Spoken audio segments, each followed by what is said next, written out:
Does voter fraud exist? I don't know for certain. Are you an expert in voter fraud?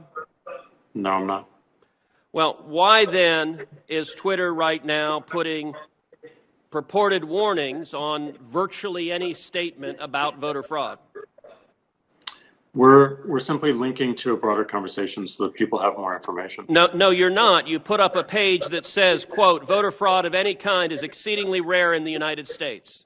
That's not linking to a broader conversation. That's taking a disputed policy position, and you're a publisher when you're doing that. You're entitled to take a policy position, but you don't get to pretend you're not a publisher and get a special benefit under Section 230 as a result.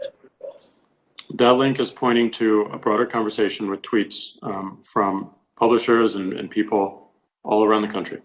Mr. Dorsey, would the following statement violate Twitter's policies? Quote, absentee ballots remain the largest source of potential voter fraud.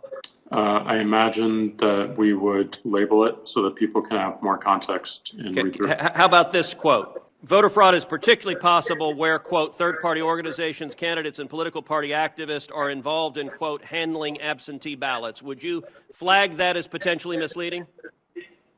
I don't know the specifics of how we might enforce that, but I imagine a lot of these would have a label pointing people to a bigger conversation. Well, you're right. You would label them because you've taken the political position right now that voter fraud doesn't exist. I would note both of those quotes come from the Carter-Baker Commission on Federal Election Reform. That is Democratic President Jimmy Carter and former Secretary of State James Baker. And Twitter's position is essentially voter fraud does not exist. Are you aware that just 2 weeks ago in the state of Texas, a woman was charged with 134 counts of election fraud? Are you aware of that?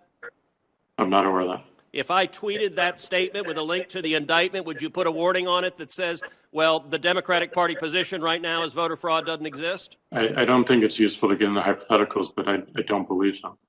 You don't believe so? Well, we're going to test that because I'm going to tweet that and we'll see what you put on it.